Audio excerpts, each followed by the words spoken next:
Amen. Praise God. Amen. Sasa tuende katika sehemu yetu ya tatu la somo letu la siku hii ya leo. And let me do a little recap that on we've been talking about how to be led, how you can be led by the Spirit of God. And we've talked on a subject on remember we said that our memory verses come from the book of Romans chapter number 8 verses 14, which reads, "For as many as are led by the Spirit of God, they are the sons of God." Also Romans chapter number 8 verses 16, and we read, "The Spirit himself beareth witness with our spirit that we are the children of God." And the book of Proverbs chapter 20 and verses 27, and we read, "The spirit of man is the candle of the Lord, searching all the inward parts of the belly." Now, we learned that the spirit of man is the candle of the Lord. And the candle of the Lord is using the Spirit to communicate with us. Our spirit searches our bellies. At that point number 2, we came to know that if we are to be led by the Spirit of God, we must understand whom the man is. Lazima tujue mwanadamu ni nani. And tukasoma ya kwamba from the book of Genesis chapter number 1 verses 26 to 27, the Bible says, and I read, "And God said, let us make man in our image, after our likeness." So God created man in his own image. In the image of God, he created him, man and woman, he created them. Tukasema man is an eternal spirit. Mwanadamu sio mwili. Mwanadamu ni roho inayoishi milele. Maana kama Mungu hafi na Mungu ni roho, basi na Yesu na mwanadamu ni mfano wa Mungu, basi mwanadamu pia ni roho na mwanadamu hafi. Kwa hivyo tunatambua kwamba mwanadamu ni roho, mtu ni roho, anaishi ndani ya mwili lakini anamiliki nafsi. Tukasema nafsi ni combination of mind, will and emotion. Then yesterday we were talking about not yesterday but another day we talked about spirit conscious. Ili kwamba ukaweze kukua kiroho ama uongozwe na roho, lazima uwe na ufahamu wa kiroho. And we say that many people are body conscious. Many people are flesh conscious, and they are concerned with the flesh things than the spiritual things. Now, for us to grow spiritually and to be led by the Spirit, we must be spirit conscious. Now, jana tukaongea kwamba what is the difference between the spirit and soul, and we read from the book of Hebrews chapter number 4 verses 12, and I read, let me read, I read, "For the word of God is quick and powerful and sharper than any two-edged sword, piercing to the dividing asunder of soul and the spirit." Now, the spirit and the soul are not the same. Tukasema roho na nafsi sio kitu kimoja. Ijapokuwa katika Biblia zetu za Kiswahili kuna wakati ambao roho wanasema ndio nafsi na nafsi ndio roho ama moyo, lakini haviko pamoja. Maana kama vingekuwa kitu kimoja, Paulo hasinge alisema ya kwamba roho zinaweza kutenganishwa kupitia kwa neno la Mungu. Akasema neno la Mungu li hai, tena liko jepesi, lina makali kuliko upanga ukatao kuwili. Neno la Mungu peke yake ndiyo ambayo inaweza kutenganisha nafsi na roho. Bwana Yesu asifiwe. So ina maana kwamba zinaweza fanyaje kutenganishwa? Ni vitu viwili tofauti. Nikasema ya kwamba roho ndio sehemu ambayo inafanana na Mungu, lakini nafsi ndio intellectual part, pale ambao ukienda shuleni ile ambao huelimishwa huwa inaitwa nafsi. Hata tunapohubiri watu waokoke huwa tunazungumza na nafsi, na hapo nafsi ndio deciding factor, where we say that kila sehemu ya tatu ya mwanadamu iko na sauti. Tukianza na spirit, the voice of the spirit is what? Conscience. dhamiri. Ndio wakati ambao ukikosea unasema tena kuna kitu kilinikataza nisifanye hii. Hiyo ndio nini? Voice of the spirit. Ndio nini? Dhamiri, ama kizungu inaitwa conscience. Conscience. Ama inaitwa nini? The voice of the spirit is what? Conscience, of course. Then tukasema tuko na voice of the soul, which is what? Reasoning. Kabla ukishasikia ile ushawishi kutoka katika moyo, unaanza kureason kwa akili yako, nifanye hii ama nisifanye. And then voice of the body is what? Feeling. Ndio maana wanasema anasikia nahisi njaa. Ndio mtu anakuwa na tamaa. Maana mwili una feel like something. So, yesterday kulikuwa na some problem a little bit, na ikabidi tuende haraka pale jana. Now for 5 minutes, and then niende slowly pale ambapo niliachia jana. Lakini siku ya leo nitaongea kuhusu saving of our souls. Kama nafsi zetu zaokolewa vipi. Lakini tukasema consider the scriptures together now. The spirit of man is the candle of the Lord, searching all the inward parts of the belly. Now, alafu kuna mahali Yesu akasema, out of his belly shall flow the rivers of the living water.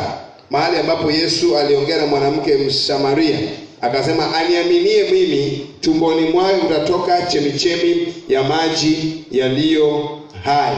Now, you can understand why your spirit is active when you are praying in tongues. Kumbuka nilikwambia unapoomba kwa lugha, roho yako inafanya kazi. Lakini sasa hiyo nafsi imefanya nini? Imelala. Is fruitless. Na sasa hiyo ndio Mungu huwa roho yako sasa anawasiliana na Mungu moja kwa moja wakati unapoomba kwa lugha. Kwa hivyo Paulo alikuwa anasema ni muhimu tukaweze kuomba kwa lugha. Now one reason why the church world as whole has failed so miserably is that it has done so much of just one kind of praying with understanding or mental. Kosa ambalo kanisa limefanya sana. Tukija kanisani tunaweka prayer item. Tuombe taifa, tuombe kitu fulani, tuombe wa ndugu, tuombe maendeleo ya kanisani. Lakini hatuja kanisa kwa jumla pamoja na hii yangu ni kwamba hatuja embrace praying in tongues, praying in the spirit. Na mtu akianza kuongea kwa lugha unaona watu wanafanya kumshangaa. Bwana Yesu atukuzwe.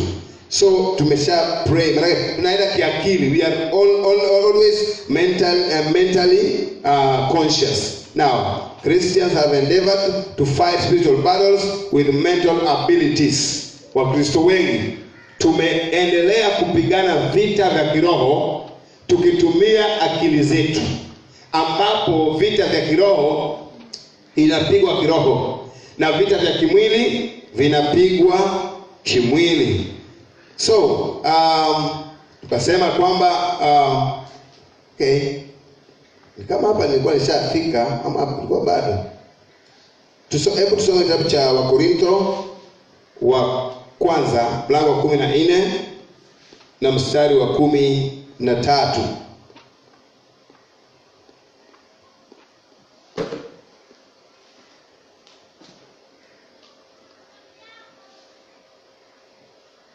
But I wish you were just that yesterday tulikuwa tumefika hapa the difference, ndio? Tulifikia pale, nisaidie pale tulifikia jana. What? Tuliongea kuhusu saving the soul? Saving the soul. We talked about saving the soul. Okay, mimi nimerudi nyuma sana. Kwa shangaa kwa nini? Okay, we talked yesterday about saving the soul. Tukasema receive with meekness the engrafted word. Kwa hiyo soma hiyo Korintho tulishamaliza. Hapo pale Paulo akasema nikiomba kwa roho nafsi yangu iko fruitless. Hapo tulitoka kitambo. So yesterday we talked on the subject how we can save the souls. Tunatambua kwamba mtu akiomba sala ya toba roho yake huwa imeshaokoka, lakini mwili haiokoki. Now nafsi tukasema nafsi, kuokoa nafsi huwa ni process. Ndio Pastor James anasema we receive with meekness the engrafted word which is able to save our souls. nafsi zetu haziokolewi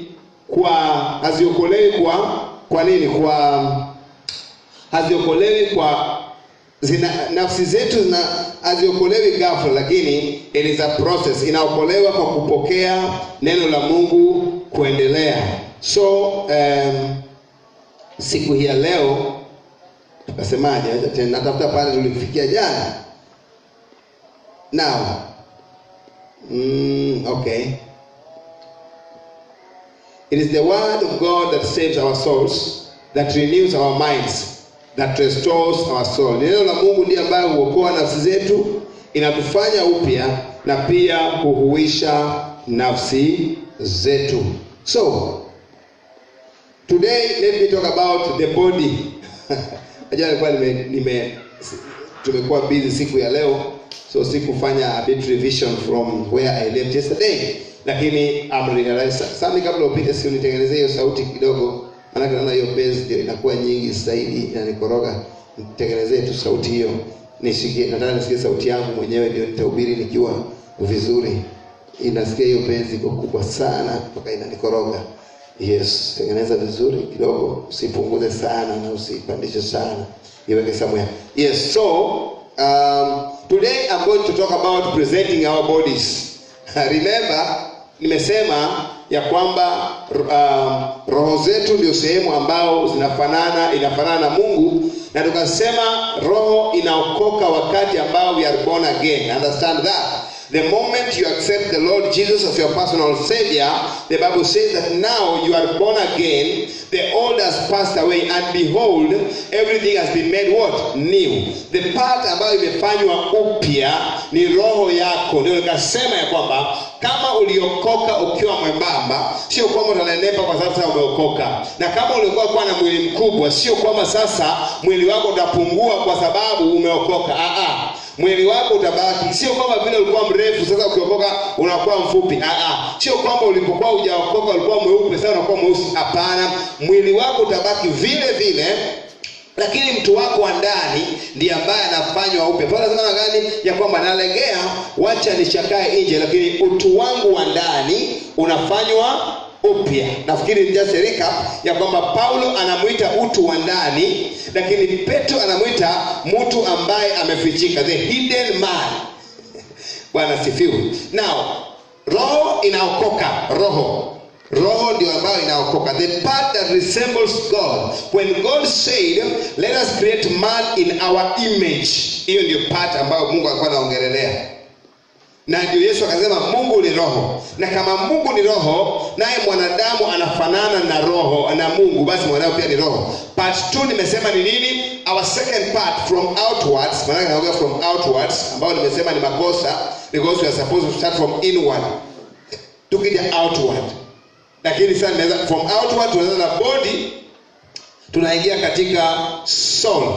Now soul, saving soul tumesema is a process which tunaokolewa roho zetu ama nafsi zetu wakati ambao tunasoma neno la Mungu. Ndipo nikasema kuna tofauti ya mwokovu wa miaka 20 iliyopita na mwokovu ambaye anaokoka leo.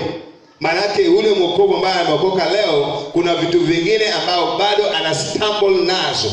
Anajikuta ya kwamba amefanya yale ambao yalikuwa sio yafanywe. Manake bado yuko mchanga kiroho. Anazidi kukomaa mara kwa mara wakati ambao anaendelea kusoma neno la Mungu. Ndio kuna shida ya Mkristo ambaye yeye anaokoka, anategemea kuja kanisani Jumapili peke yake. They don't grow. They remain goes. Jumapili nikikuja mahali hapa siwezi chimbua haya. And many a times umeona nikianza kufundisha Jumapili mambo kama haya watu wanasinzia. Because Sunday ni fire for fire. We are coming to celebrate. We are coming to proclaim. We are coming to declare things to pass. So those who are coming to the church on Sunday, kuna wengine ambao hawajaokoka.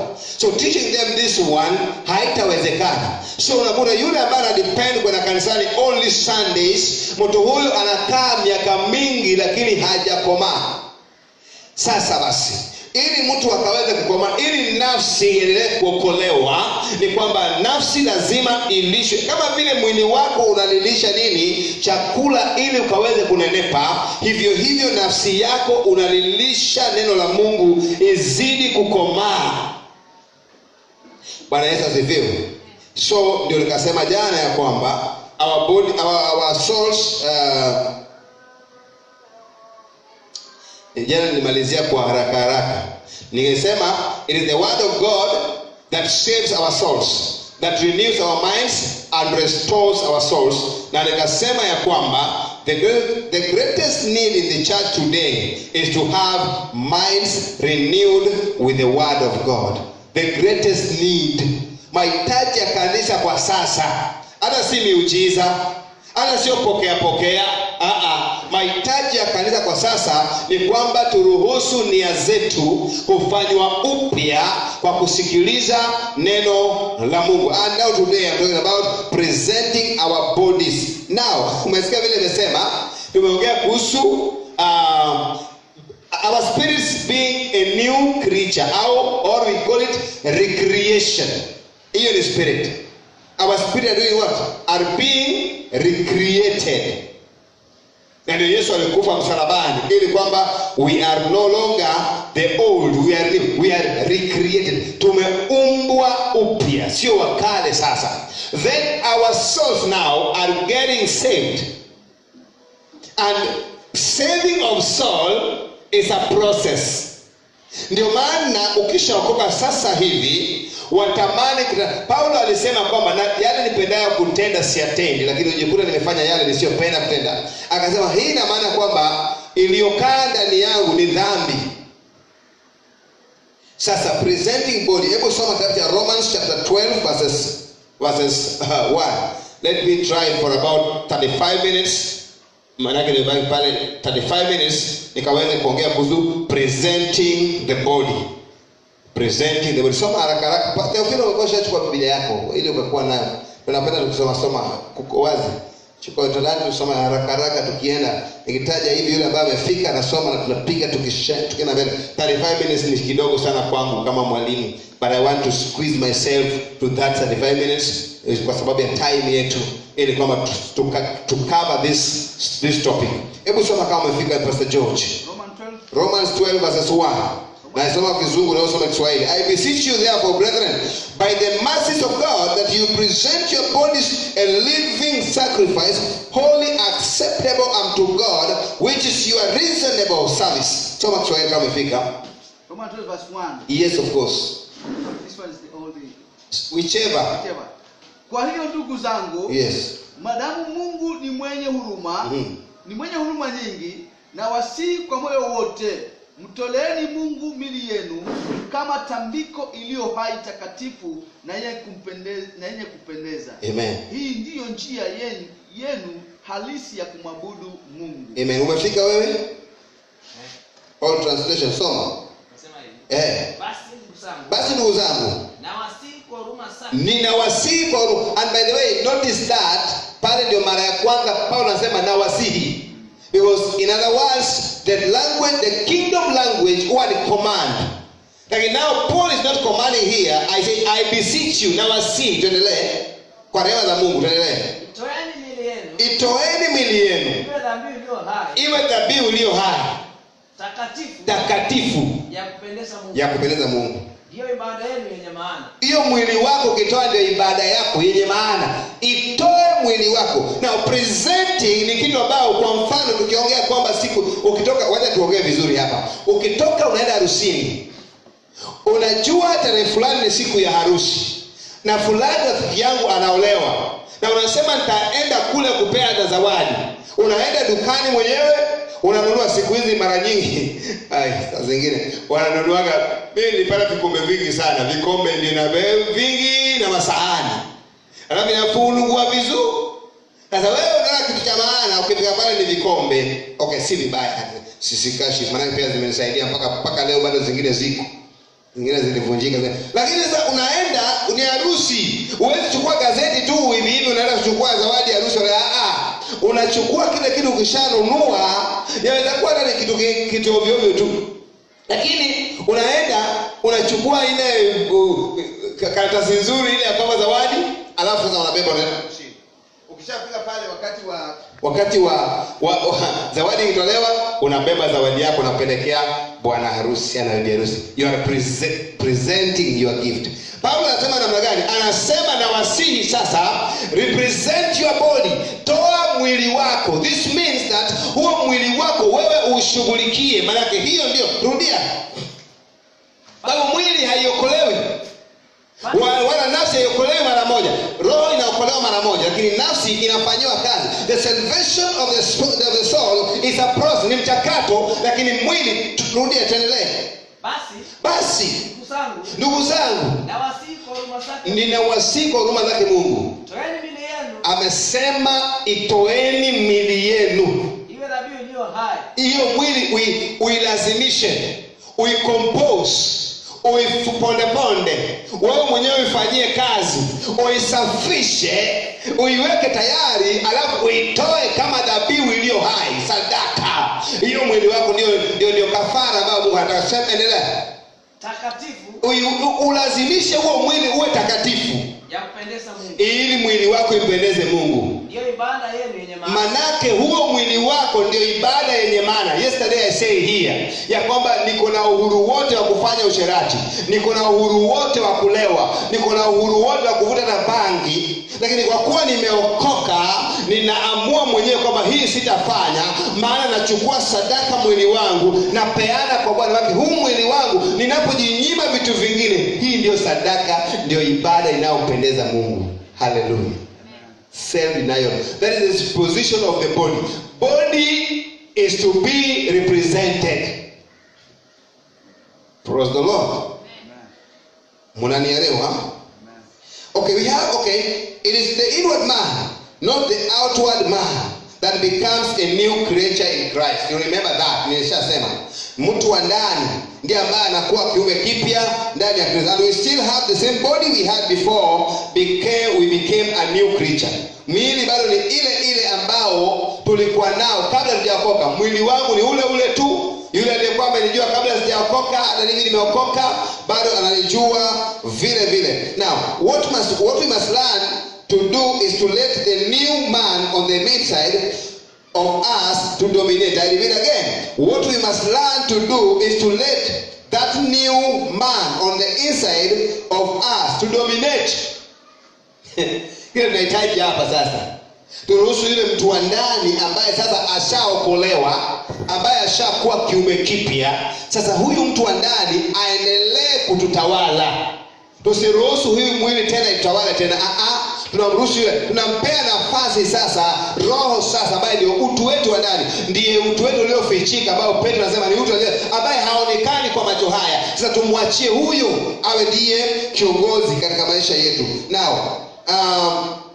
Now, with that new man, we control the flesh and do something with our bodies. I repeat again. With that new man, we control the flesh and do something with our body. Unaona? Tukitumia yule utu wa ndani, tunatawala sasa miili yetu. Na tunaruhusu ifanye jambo. Manake ni kile roho atakayokuambia, ndio sasa utailazimisha mwili wako kufanya. Manake utu wa ndani amesema. Hebu soma sasa, turudie kuokolewa kwa roho. 2 Corinthians chapter 5 verse 17, which says, mtasoma Kizungu na soma Kiswahili. Therefore, if any man be in Christ, he is a new creature. All things are passed away. Behold, all things are become new. Soma. Hata imekuwa mtu akiwa ndani ya Kristo amekuwa kiumbe kipya. Ya kale yamepita. Tazama yote yamekuwa mapya. Mtu akiwa ndani ya Kristo, ya kale yamepita, sio ya mwili huu. Change begins from inward. Then it will come to your soul, which is the deciding factor, which its voice is reasoning. Then it will affect your flesh now. Now flesh is being presented. Again we are saying, sometimes in churches Watu wanaongea kuhusu dying out of self. Ati nataka nifilie mwili. Umewahi kusikia watu wakisema hivyo Pastor George, wewe umekaa kanisani. Umewahi kusikia mtu akisema tuna lazima ukufe uiue mwili. Making the flesh die. And I remember kuna wakati nilikuwa mshamba sana. Nikiwa kijana nilikuwa nasema Mungu uwa mwili. Sasa nikimaanisha kwamba nataka kukufa ili kwamba nisitamani tena mambo ya wanawake. Sasa swali ni ikikufa kweli na siku naoa tamusha tena. Bwana nafisha mwili. Bwana nafisha mwili. Na siku nitakapoolewa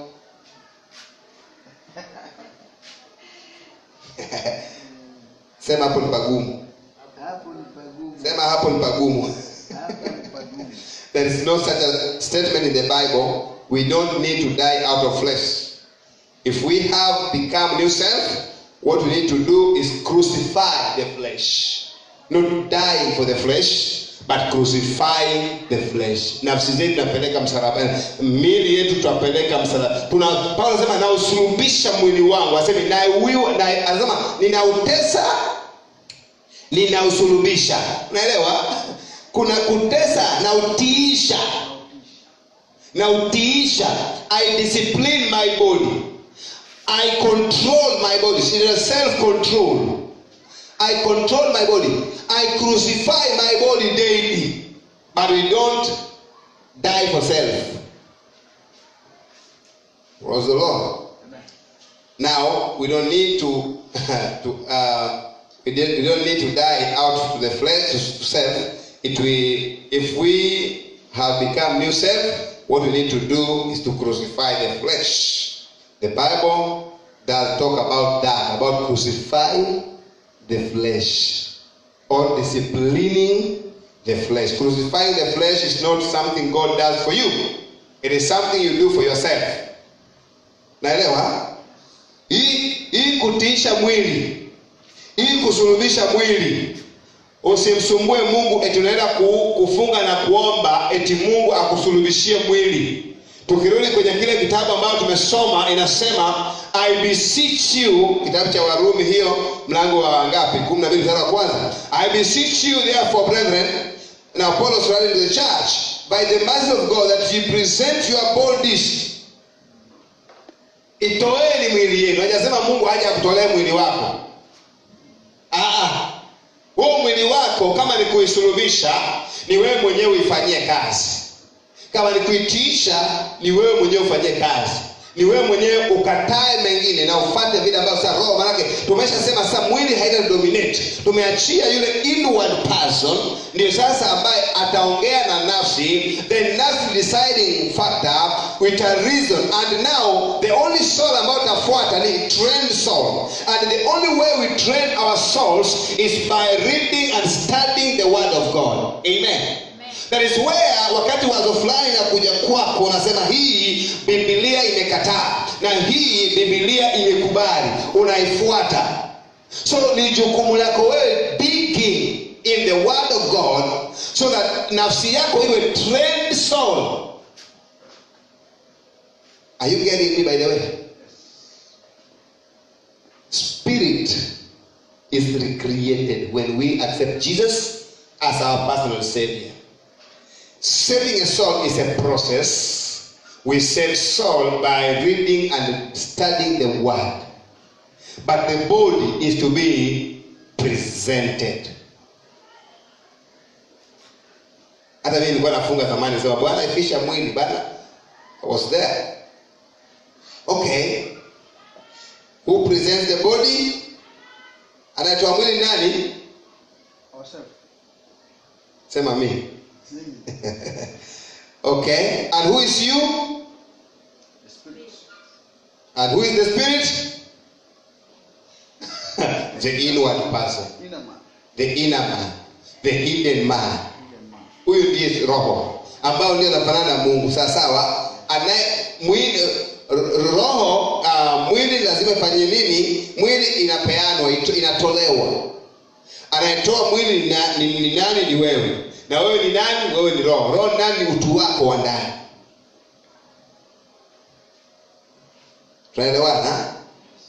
That is the man on the inside who is born again and has become a new creature. Huyo sasa ambao ndio wewe.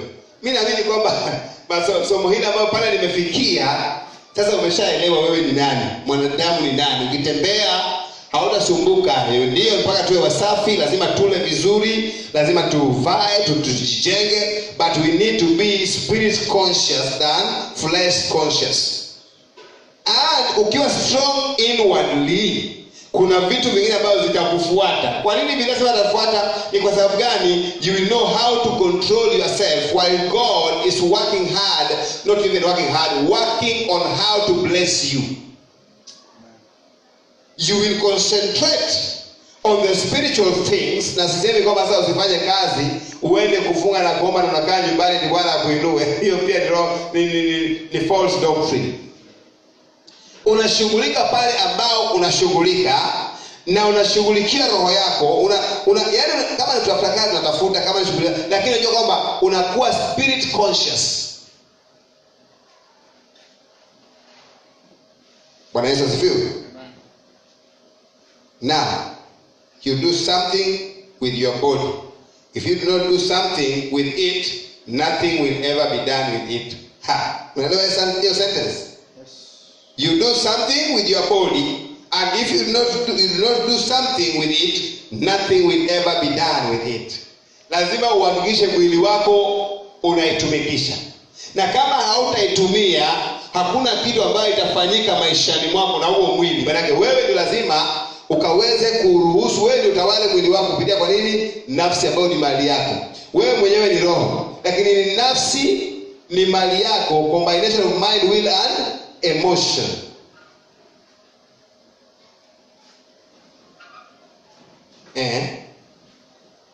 Okay, tunasonga mbele.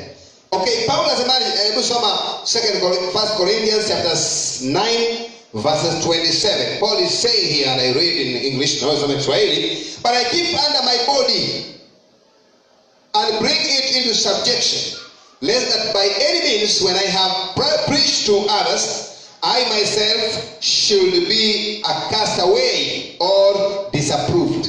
So, Paulo anaongea anasemaje? Bali nautesa mwili wangu. Nautesa mwili wangu. Na kuutumikisha. Na ninautumikisha mwili huu. Isiwe nikisha kuhubiri wengine. Nisije baada ya kwamba nimepiga injili wengi wameokoka. Mwenyewe niwe mtu wa kukataliwa. Mimi niwe mwenye kukataliwa ama kutupwa nje. Na ililia roho yangu mimi, sitaki kuenda motoni, nataka niende mbinguni kwa baba yangu. Jamaa kwa Kibible, television, magazeti ya redio, televisheni mbaya inaharibu imani yangu. Na waombea waandishi wa habari wamuamini Mwokozi. Bwana Yesu asifiwe sana. Paulo analilia mwili wake na analilia roho yake. Anasema nisije nikahubiria watu wakaingia huko mbinguni, alafu mimi baadaye niwe ni mwenye kukataliwa.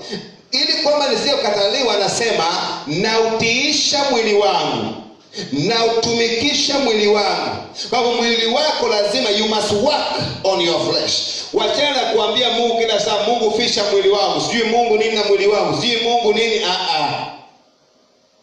Amesema itoeni.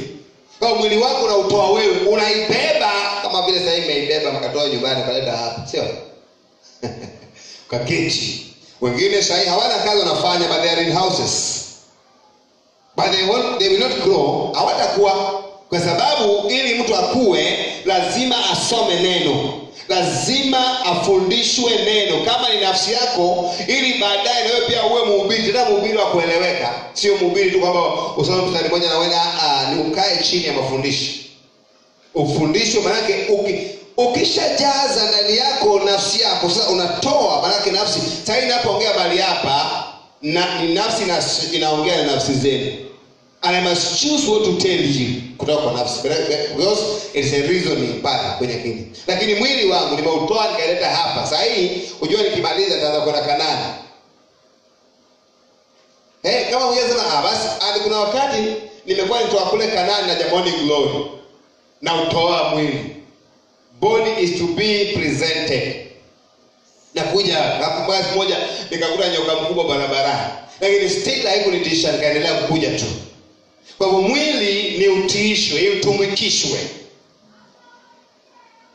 Now, Paul is talking about the fact that he does something with his body. Anasema I keep under my body. I bring it into subjection. Who is I? Once again, who is I? Anasema na utiisha mwili wangu. Naitia nidhamu. Mimi ni nani? Who is I? Spirit. That is the real man, the real Paul, the man on the inside who has become a new creature in Christ and is filled with the Holy Spirit. Real you.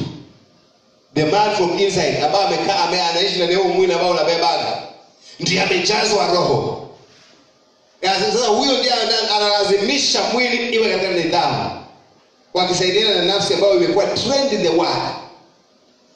I do something with my body. I keep it under. I bring it into subjection.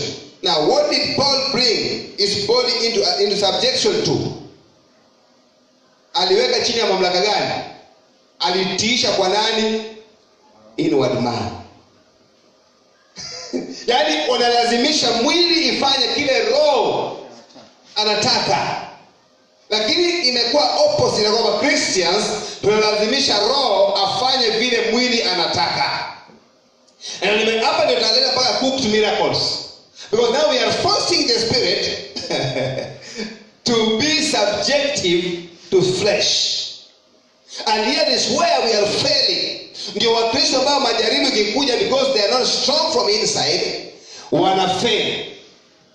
Leo Sami alikuwa akinienjoy hapa kidogo. Akawa ananiambia, hata mimi pia siku moja nitakomaa. Bali nitaenda kuchimba mawe, nifanye kazi ya askari, ndio nifike hapa mahali. Wewe unafikiri kwa ni raha? Si raha vile unavyodhania. Na kuna many time ambayo niliquit katika huduma kwa moyoni. Many a times ambayo I ask myself, why am I suffering? Many times. Not easy as we think. And there are times about the way why am I every day in the pale kanisani? And outward people are speaking. Kwani wewe ndio huyo Mungu ni wako?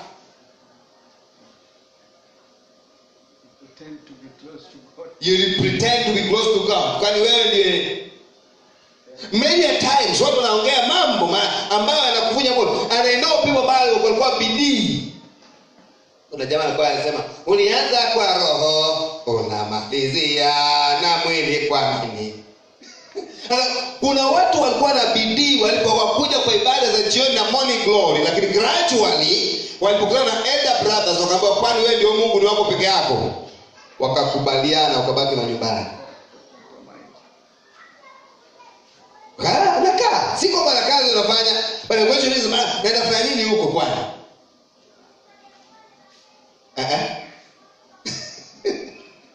I tell you, submitting, presenting body, subjecting body, it is not an easy task. Sometimes you think you are wasting time. Lakini ukiona yule ambaye shainuka siku moja, kijana mmoja amemwendea yule Daston Maboy, akamwambia, nataka niwe Elisha.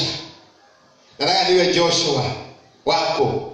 Daston akamwambia, kabisa, I want to take your mantle. Yes. Pray for me. Alafu Daston akamwambia, piga magoti. Akapiga magoti. Baba, nakushukuru maana nimepata successor. Na kuomba yale ambayo nimepitia yote huyu kijana apitie. Siku moja nilishikwa, nikatandikwa. Mungu atandikwe huyu. Nimewahi kulala njaa. Alala njaa huyu. Siku moja nilikuwa nahubiri, nikashikwa, nikavuliwa nguo uchi. Afuliwe. Kijana aliposikia maendeleo, akaondoka kando, akasimama. Pastor akaendelea kuhubiri. Pastor akasema amen. hata amesimama huko kando. What is wrong? Sasa pastor, si kusema unilaani, nilisema nataka upako wako ije kwa. Upako ina gharama. You must work for it. So sometimes mtu anasema anataka kufuata the pastor Wino vile nimefanikiwa, nataka nikue kama yeye, niwe na ujasiri kama yeye. Wewe unajua ujasiri umetokana wapi? Are you ready to pay the price? We are not bragging, but we are saying ya kwamba mwili lazima ilazimishwe sometimes kufanya vitu ambavyo vinaonekana awkward kwa wengine. We must allow the spirit ambao ndio imeokoka sasa, roho yako imeokoka, it to guide now. Now we present our body, we must force the body to do something. Na kama hutalazimisha mwili wako kufanya jambo, tumesema kwamba hakuna kitu kitafanyika maishani mwako. Utabaki simple. Wakristo wangapi wafikiri siku nilipookoka tuliokoka wangapi? Na wangapi ambao ni wahubiri? Kidogo sana. Hata walio kanisani kidogo sana. Wengine hawakubali pay the price. Waliona ni mateso tu na ni aibu, vitu ambao uchanganyikiwa tu. Okay, now to the inward man, instead of letting the body dominate the inward man, Paul saw to it that the inward man dominated the outward man. Badala ya Paulo kuacha mwili itawale roho, aliamua ya kwamba mimi nitaruhusu roho itawale mwili. Hata yale ambao mwili haitaki nitahakikisha kwamba imefanyika. Presenting the body. Now, notice this. Here is the great apostle, this holy man of God, this man who wrote half of the New Testament, a man who is spiritual giant, yet evidently his body wanted to do things that were wrong. Jitu la kiroho, jibaba, ambaye ameandika karibu nusu ya Agano Jipya. Lakini bado naona kama akilament ya kwamba kuna wakati ambao mwili umetaka kufanya yale mambo ambao Mungu hapendi. Kwa hivyo katika hii mambo ya kiroho, wapendwa, nani waambie ukweli. Nina mhubiri mmoja ambaye alikuwa anatuambia nyinyi ombeni, lakini mimi nimeshavuka, niko ile ngambo ya pili ya ukuta. Nyinyi fanyeni kuomba. Mimi asema yeye sasa hawezi kuomba. And it came a time about wahubiri usema mimi sasa sina haja ya kufunga. The Lord is doing. But I want to tell you, hakuna giant wa kiroho. Bwana sifiwe. The day would understand that, because tunapozidi kwenda chini ndio Mungu anazidi kujinua. Tunapozidi kujinua juu ndio Mungu anatuacha na tunashuka chini. Kwa hivyo hata kama Paulo anasema mwili wangu inakataa, anasema yale nipendayo sio nitendayo, bali yale nisiyopenda, inamaanisha kwamba mwili wangu unapenda dhambi. Anasema napiga moyo ukonde, lakini anasema nashukuru ole wangu maskini mimi, nani atakayeniokoa na mwili huu wa mauti. Lakini hamalizi pale kwa kupiga moyo konde, anasema lakini namshukuru Bwana wangu Yesu Kristo. So kama Paulo mtume mkuu bado alisumbuliwa na mwili, kutaka kufanya vitu ambavyo mwili havitaki. Wewe ni nani udhania kwamba sasa unaweza kushinda mwili? Huyu ni apostle anasema na utiisha mwili wangu na iweka chini ya subjection ya Roho Mtakatifu, ya kwamba nitaruhusu roho nifanye yale roho anayotaka, lakini nikwaze mwili. He was ready to offend the body but to please the spirit. Amen. The inward man. That is how I can put it, that Paul was ready kwamba kaweze kumhuzunisha, kukasirisha mwili, but akaweze kupendeza roho wake. Bwana sifiwe. Okay. If it hadn't, he would have not had to keep it under. He would not have had to bring it into subjection. Kama ingekuwa mwili wake msumbui, angeweka chini utiifu, angelazimisha. Now, just because our body wants to do wrong doesn't mean that you are not saved or that you are not filled with the Holy Spirit. I repeat again. Just because your body wants to do wrong doesn't mean you are not saved or that you are not filled with the Holy Spirit. If that were the case, then Paul was not saved. You will have to contend with the body, the flesh, as long as you are in this world. Wakati ambao mwili, ndugu yangu Benja, inatamani kufanya kitu ambao si sawa na mapenzi ya Mungu, hii haimaanishi ya kwamba haujaokoka. Kama ni hivyo kwamba eti ukianza kutamani, ukianza kufikiria mabaya, ukianza kufanya hivi, basi haujaokoka, ina maana basi Paulo hakuokoka. Mtu mmoja akasema hauwezi kukataza kunguru asipite kichwani mwako, lakini huwezi kumruhusu akajenga kiota kichwani mwako. You cannot allow birds, someone said, you cannot allow birds, you cannot avoid birds from passing through your head, but you cannot allow them to build a nest in your head, on your head. Na maanisha nini? Haya mawazo yanayokuja ya tamaa, haya mawazo yanayokuja ya kujaribiwa, haya mawazo yanayokuja ikikumwambia mambo katika akili yako na mwili wako yatakuja, lakini hautairuhusu ikaweze kukushinda. Ndio maana Paulo anasema kwamba nautiisha mwili na muweka chini ya utawala wa roho. Kwa hivyo kwamba jana umejaribiwa, umewaza, umetamani, umefanya nini, basi haimaanishi kwamba wewe haujaokoka. Umeokoka sana, lakini sasa usikubali ile dhambi ikuteke. Amen. Praise God. Amen. You will have to contend with the body, the flesh, as long as you are in this world. Wakati maadamu bado tuko hapa duniani majaribu yatakuja, tamaa itakuja, hizi vitu vingine, maadamu bado uko hapa duniani. Kwa hivyo maadamu tuko hapa, lazima tukatie nidhamu miili yetu. I beseech you to present your body. Maana hiyo ndiyo sadaka ipendezayo Mungu. Bwana Yesu asifiwe. Mhubiri Kenneth Hagin siku moja alimuuliza, kuna ndugu alikuja akamwambia, tafadhali uniombee. Akamuuliza, kwa nini kuombee?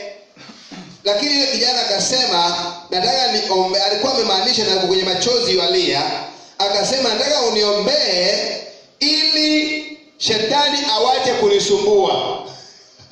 Amemwendea mhubiri, yuko serious, anatokwa na machozi.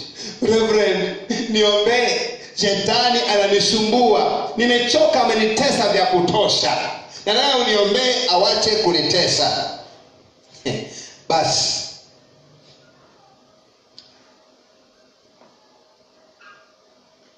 huyu bwana Reverend akamjibu akamwambia, do you want me to pray that you die? Wataka nikuombee ufe? Yule asema, hapana, sitaki kufa. Kijana yule amekuwa amekuja, bwana, shetani amenitesa sana, amenitesa na magonjwa, amenitesa na shida, amenitesa na ukosefu wa kazi. Reverend, niombee mateso haya yaondoke. Reverend akamwambia, kwa hivyo uko tayari nikuombee ufe? Kijana akasema, hapana, sitaki kukufa. Naongea kuhusu majadiliano ya mtumishi wa Mungu na mshirika. Now akamwambia hivi, the only way you won't have any trouble with the devil is to get out here and go on to heaven. you understand me? The only way you won't have any trouble with the devil is to get out of here and go on to heaven. Ili kwamba shetani asikusumbue Felista, shetani asikusumbue Benja, Sami, Pastor George, Theophila. Ukitaka msisumbuane na shetani, siri ni moja tu, ondoka duniani, enda mbinguni. Theophila anangoja kupata, lakini kama utakwenda haraka ukufe.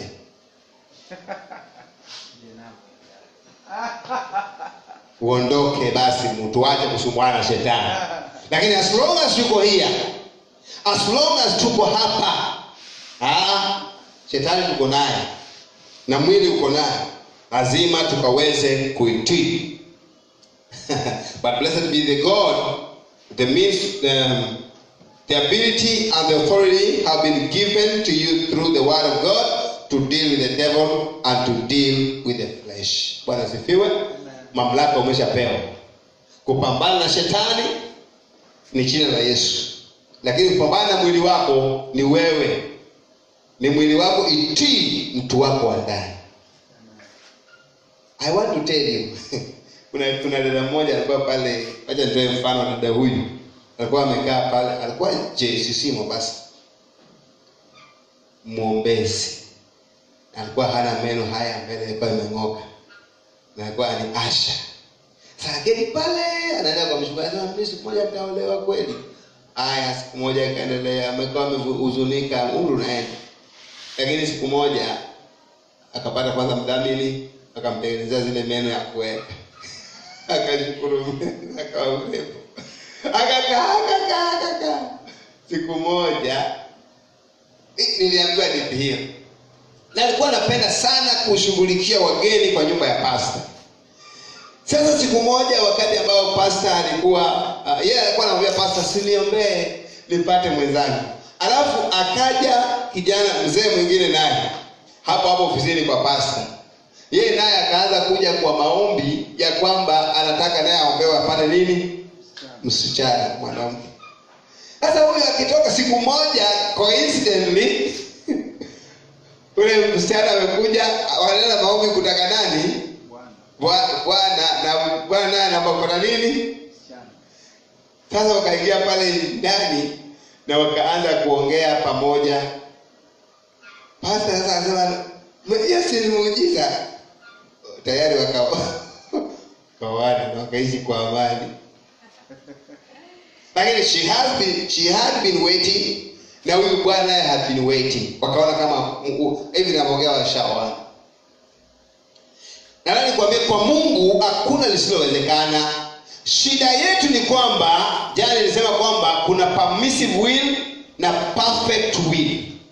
Wengi wetu tunakimbilia permissive will, forcing God akufanyie jambo. Na ndio maana tumepata miujiza ambayo baadaye imekuwa na majuto. Wanaume wamepata wanawake ambapo kila saa ni kupigana kwa nyumba. Nyumba imekuwa ni uwanja wa vita. Wanawake wamepata wanaume ambao alifikiria kwamba the husband of my dream, kwa sababu alifuata mwili. Niliambiwa nikiwa kijana, wengine walikuwa wanaenda nachora msichana ambaye anataka kumuoa figa yake na anaweka kwenye bedroom. Kila saa namwambia Mungu, nataka hii. Nataka figa. Halali kuambia ukitaka figa utapata figa, lakini figa sio mke. Kwa sababu hata kwa size 8. Si ukizeeka size 8 inaenda. Lakini size 8 aliokoka sasa hivi mhubiri, siongee kwa ubaya. Size 8 aliokoka huwa ni mhubiri, ni mwimbaji sijui za gospel, ni mhuduma. Amepitia kwa chuo cha Rema, hata Gloria Muliro. Chuo ambao wamesomea hiyo. Hawa kwa Gloria Muliro, Rema Bible Training College. Bwana sifiwe. So wewe utaenda utafute figa.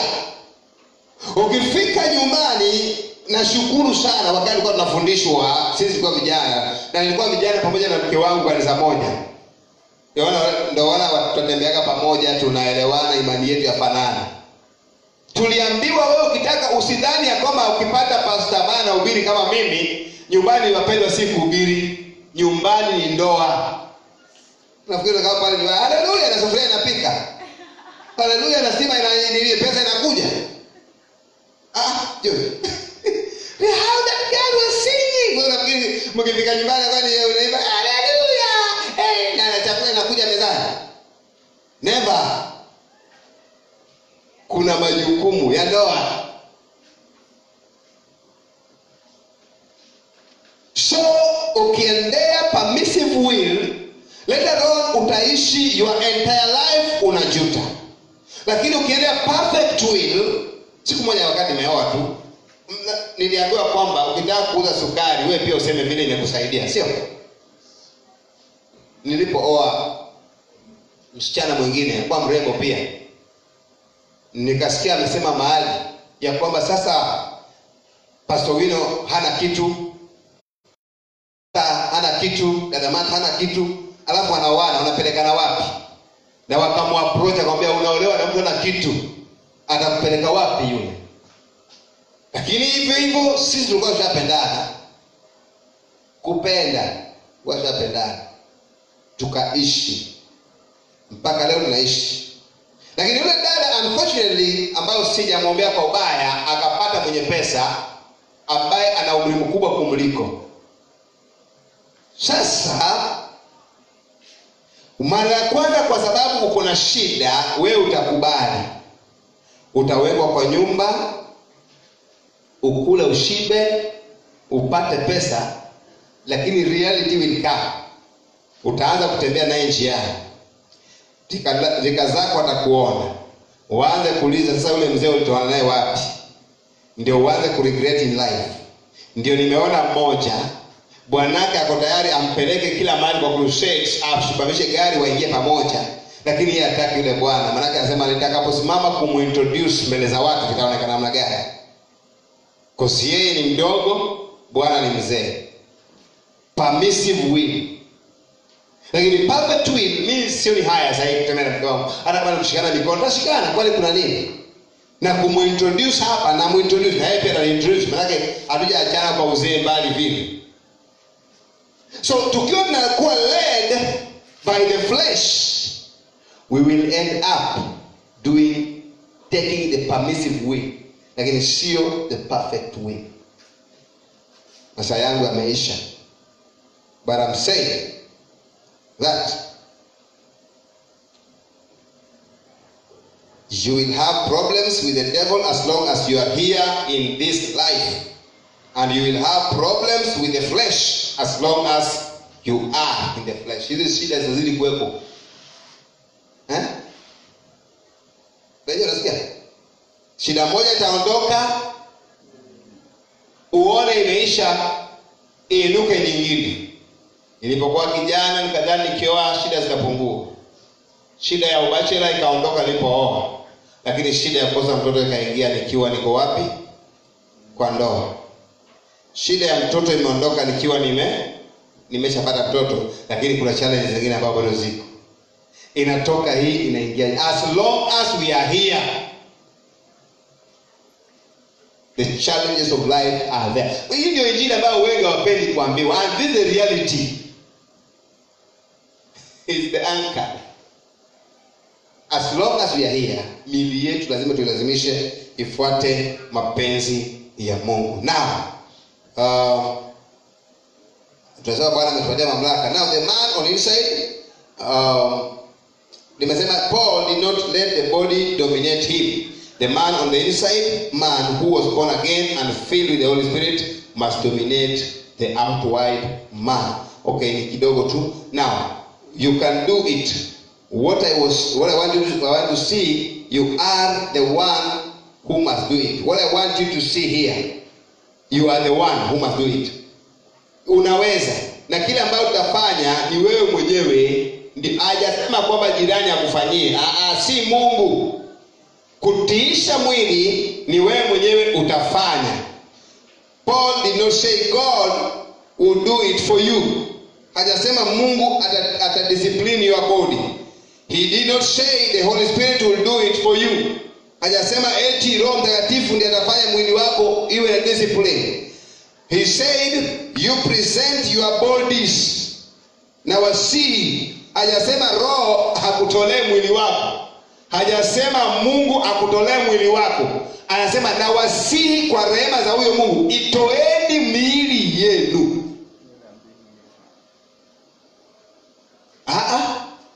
Hiyo ndio position ya mwili.